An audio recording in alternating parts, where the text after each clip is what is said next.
Salam adik-adik sekalian, adik-adik kelas 1, selamat pagi. Apa kabar kalian sekalian?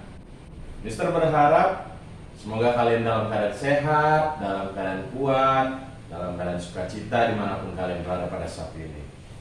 Hari ini kita akan melakukan pengulangan karena tema untuk kelas 1 sebenarnya sudah cukup selesai. Maka Mister mengulangi semua topik-topik yang sudah kita pelajari secara singkat, sehingga nanti kalian semakin disegarkan kembali ingatannya tentang pelajaran karakter Kristen yang kita sudah pelajari. Nah, sebelum kita memulainya, kita mulai dengan doa. Ayo kita berdoa. Tuhan Yesus, terima kasih, kami bersyukur buat hari ini anak-anakmu mau belajar karakter Kristen. Berkati dimanapun mereka berada pada saat ini, orang tua mereka agar keadaan sehat dan semuanya mengalami sukacita di tengah-tengah pandemi ini. Berkati Bapak jam ini, di dalam nama Yesus kami berdoa. Amin. Baik adik-adik sekalian, kita akan mengulangi dari awal tentang materi karakter Kristen. Mengapa kita harus belajar tentang karakter Kristen? Kita harus diingatkan kembali. Contohnya begini, kenapa adik-adik harus belajar matematika? Supaya saya bisa menghitung, supaya saya bisa membagi, mengalihkan, menambah, mengurangi. Jadi hitung-hitungannya bisa.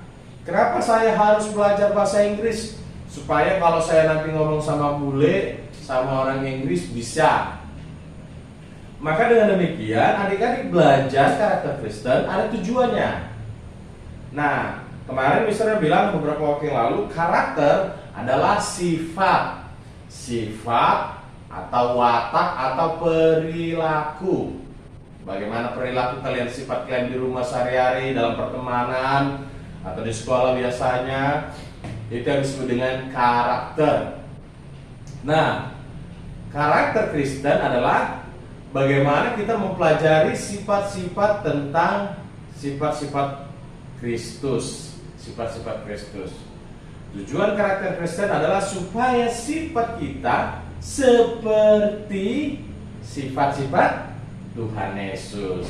Jadi adik-adik sudah tahu kenapa harus belajar karakter Kristen, supaya sifat-sifat yang terbentuk dalam diri kalian, diri kalian yang mempelajari karakter Kristen, itu seperti sifat-sifat Tuhan Yesus. Nah, apa saja sifat-sifat yang terbangun untuk bisa seperti sifat Tuhan Yesus?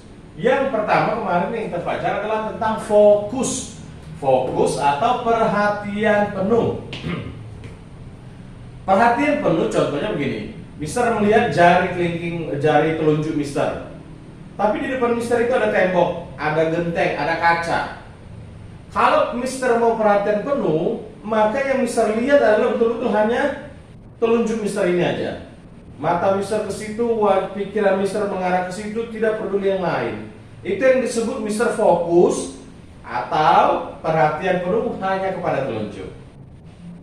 Nah, dalam hidup juga adik-adik harus bisa fokus. Di rumah, di sekolah, dalam pertemanan, dimanapun lingkungan kalian berada, ada waktunya kalian harus fokus.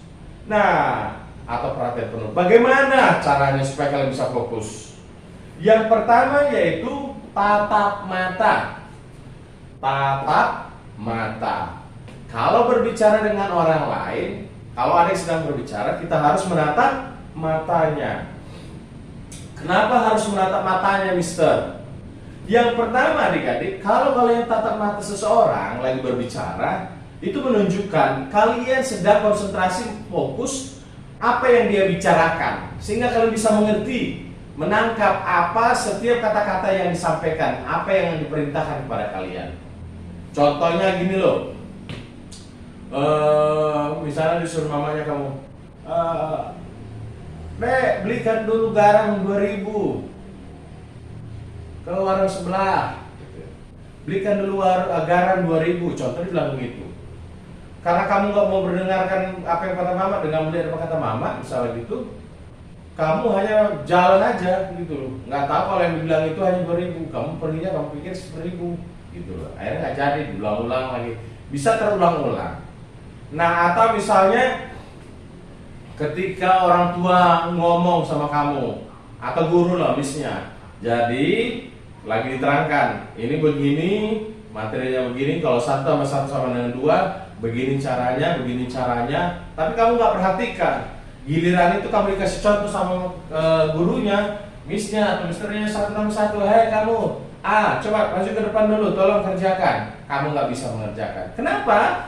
Karena adik-adik tidak mengerti. Adik-adik nggak menatap, nggak memperhatikan dengan sungguh-sungguh.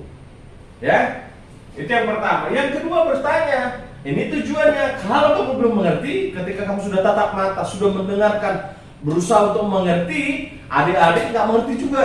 Bertanya, jangan diam aja. Kalau nggak mengerti, ditanya. Supaya apa? Supaya adik-adik betul. Oh iya, begini caranya. Oh iya, saya mengerti gitu. Oke, adik-adik sekalian. Itu yang kedua. Yang ketiga adalah duduk atau berdiri yang tegak. Kalau adik-adik mau fokus, mau konsentrasi, mau bisa tatap mata, maka duduklah dengan tenang. Berdirilah dengan tegak. Kenapa? Supaya arahan kamu, konsentrasi kamu bisa melihat kepada siapa yang berbicara, yang menerangkan di depan. Jangan duduknya begini atau duduknya begini. Nggak akan bisa kamu nanti konsentrasi. Supaya apa? Supaya terbantu adik-adik konsentrasi penuh. Atau supaya terbantu adik-adik bisa fokus. Yang keempat, tidak mencari perhatian. Karena misalnya pengen membeli sesuatu nggak dikabulkan, diganggu adiknya. Jadi waktu disuruh mamanya melakukan sesuatu kamu nggak dengar. Ketika gurunya menjelaskan di depan, misnya atau misternya menjelaskan di depan, kamu berbicara, cubit-cubit temannya, lempar-lempar temannya, sampai kamu tidak mengerti apa yang dijelaskan oleh gurunya. Akhirnya gurunya marah. Jadi tidak mencari-cari perhatian. Lalu yang ini tidak memalingkan wajah. Tidak memalingkan wajah yaitu kamu tetap fokus semua arah, sepertinya arah tubuh kamu, mata kamu, semua konsentrasi kamu itu tertuju kepada siapa yang sedang berbicara di depan adik-adik. Tidak gini-gini atau apa? Tidak, tapi konsentrasi mengarah ke siapa yang sedang berbicara. Oke? Jadi adik-adik betul-betul diperhatikan. Adik-adik kan mau seperti sifat-sifatnya yang baik itu, yang bagus-bagus, yang seperti Tuhan Yesus itu terbangun dalam diri kita masing-masing. Maka adik-adik harus betul-betul bisa fokus, perhatian penuh.